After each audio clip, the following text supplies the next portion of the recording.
Good morning students. आपको पता है हमारी लाइफ में जाने अनजाने कुछ न कुछ छोटे बड़े हादसे होते रहते हैं।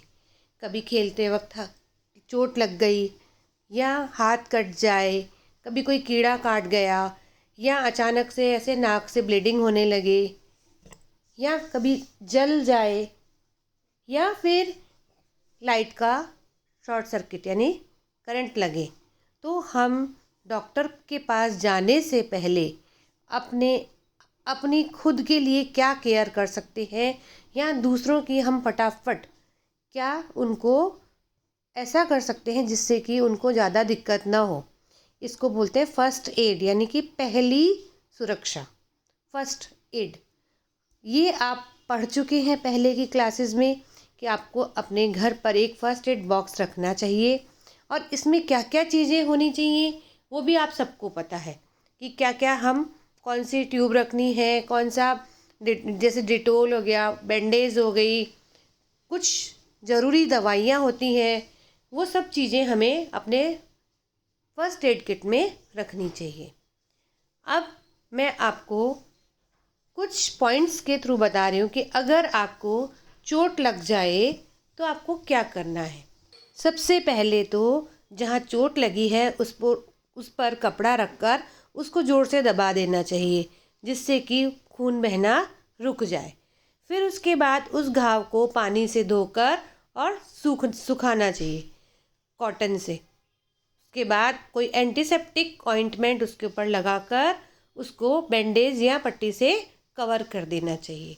लेकिन अगर चोट ज़्यादा गहरी लगी हो और खून ना रुक रहा हो तो आपको फटाफट अपने डॉक्टर के पास जाना चाहिए। नेक्स्ट मैं आपको बता रही हूँ कि अगर नक्सीर आ जाए यानी नोज़ ब्लीड हो जाए, नाक में से खून बहने लगे, तो आप फटाफट क्या कर सकते हैं। आपको सीधे बैठ जाना है, अपने सिर को पीछे की तरफ मत झुकाइए बल्कि अपने सिर को आगे की तरफ झुका लेना है। पीछे की तरफ झुकाने से क्या होगा, जो नाक वाला ब्लड है वो हमारी बॉडी में जाएगा और वो नुकसान कर सकता है।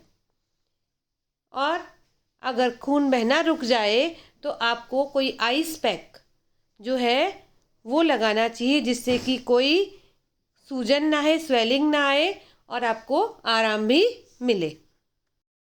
नेक्स्ट मैं आपको बता रही हूँ कि कभी खेलते वक्त या अचानक से कोई कीड़ा काट जाता है तो क्या करना चाहिए। सबसे पहले तो हमें उस जगह को देखना है कि हमें कीड़े ने किस जगह काटा है।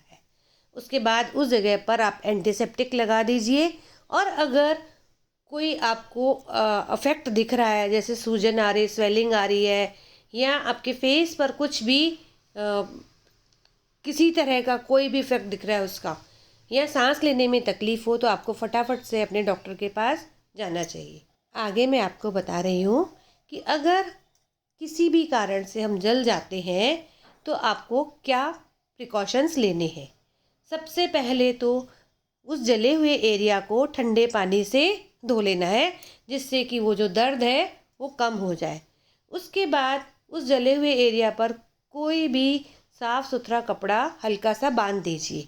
उस पर कोई आपको क्रीम या लोशन नहीं लगाना है, सिर्फ एंटीबायोटिक क्रीम ही आप उस जगह पर लगा सकते हैं या फिर हल्दी का लेप लगा सकते हैं। किसी भी प्रकार का कोई इन्फेक्शन हो रहा हो तो आपको उसका ध्यान रखना है और ये देखना है कि उस जगह पर कोई स्वेलिंग ना आ रही हो। और अगर ज़्यादा लग रहा है कि हाँ बहुत ज़्यादा जल गया है तो आपको फटाफट अपने डॉक्टर की हेल्प लेनी चाहिए। लास्ट में आपको बता रही हूँ कि अगर इलेक्ट्रिक शॉक लग जाए तो क्या करना है। सबसे पहले तो हमें मेन स्विच को ऑफ कर देना चाहिए और ये देखना चाहिए कि जिसको भी शॉक लगा है उसके आसपास कोई इलेक्ट्रिक चीज़ें ना हो और फटाफट से एम्बुलेंस को बुला के और डॉक्टर को दिखा देना चाहिए। और हल्का फुल्का है तो आपको चिंता करने की ज़रूरत नहीं है। तो बच्चों, इस तरह से आप अपने घर में सबसे पहले अपने आप को सेफ कर सकते हैं जिससे कि ज़्यादा प्रॉब्लम ना हो। अपने घर में थोड़ी सी फर्स्ट एड करके बाद में आप अपने डॉक्टर से कंसल्ट कर लीजिए।